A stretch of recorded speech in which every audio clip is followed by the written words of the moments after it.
రండి ఈ ఆసక్తికరమైన అంశాన్ని విశ్లేషిద్దాం. ఆప్షన్స్ ట్రేడింగ్ నిజంగా అనైతికమా? ఈ నైతిక చర్చను ఇప్పుడే మొదలుపెడదాం. మార్కెట్లో ఒకరి నష్టం మరొకరి లాభం కావడం ప్రాథమికంగా తప్పని చాలామంది బలంగా నమ్ముతుంటారు. అసలు తమ దగ్గర లేని ఒక కాంట్రాక్ట్ను ఇతరులకు అమ్మడం పూర్తిగా అనైతికం అని కూడా కొందరు వాదిస్తుంటారు. దొరికిన వస్తువును అమ్మితే దొంగతనం, కాని ఆప్షన్ను అమ్మడమంటే కేవలం మన రిస్కును బదిలీ చేయడం మాత్రమే. ఇది స్పష్టంగా అర్థం కావాలంటే సమాజంలో ఎంతో గౌరవమున్న జీవిత బీమా రంగాన్ని మనమొకసారి పరిశీలిద్దాం.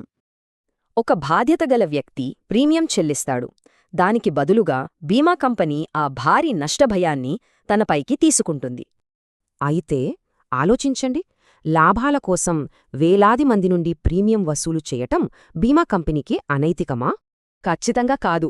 ఎందుకంటే వాళ్లు ప్రజల రిస్కును తగ్గించే అత్యంత అవసరమైన సేవను అందిస్తున్నారు కదా. స్టాక్ మార్కెట్ కూడా సరిగ్గా ఇలాగే పనిచేస్తుంది. పెట్టుబడిదారులు తమ షేర్లను రక్షించుకోవడానికి పుట్ ఆప్షన్స్ కొనుగోలు చేస్తారు. దీన్నే హెడ్జింగ్ అంటారు. ఇక్కడ మార్కెట్ రిస్క్ దాన్ని భరించడానికి సిద్ధంగా ఉన్నవారికి ఒక రుసుముతో బదిలీ చేయబడుతుంది. సరళంగా చెప్పాలంటే పుట్ ఆప్షన్ అనేది మార్కెట్ క్రాష్ నుండి కాపాడే ఒక అద్భుతమైన ఆర్థిక బీమా పాలసీ మాత్రమే. మార్కెట్లో డైరెక్ట్ ఆప్షన్స్ లేని స్టాక్స్ ఉన్నవారు కూడా బ్రాడ్ ఇండెక్స్ ఆప్షన్స్ ద్వారా తమ పోర్ట్ఫోలియోను రక్షించుకోవచ్చు. అసలు ఈ ఆప్షన్స్ సృష్టించబడింది రిస్క్ను బదిలీ చేయడానికే తప్ప జూదమాడటానికి కాదు.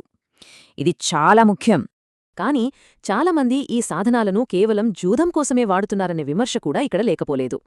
ఉదాహరణకు ఒక అగ్గిపుల్ల తీసుకోండి. దాంతో కొవ్వొత్తిని వెలిగించవచ్చు లేదా మొత్తం ఇంటినే తగలబెట్టవచ్చు.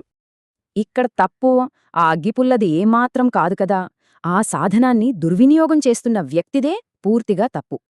కొందరు జూదం కోసం దీన్ని దుర్వినియోగం చేసినంత మాత్రాన ఈ రిస్క్ బదిలీ వ్యవస్థ తప్పు అని చెప్పలేము. ఇలా కేవలం స్పెక్యులేషన్ కోసం మార్కెట్ను దుర్వినియోగం చేసేవారు కాలక్రమేణా తప్పనిసరిగా తమ పెట్టుబడిని కోల్పోతారు. ఇదంతా మన దృక్పథం మీద ఆధారపడి ఉంటుంది. రంగుల అద్దాలగుండా చూస్తే వాస్తవం ఎప్పుడూ మసకగానే కనిపిస్తుంది. బీమా ఏజెంట్ కేవలం పాలసీలు అమ్మే వ్యక్తి కాదు, ఆపదలో ఒక కుటుంబాన్ని రోడ్డున పడకుండా కాపాడే రక్షకుడు. అలాగే ఆప్షన్స్ అమ్మేవారు కూడా రిస్క్ అబ్జార్బర్లు.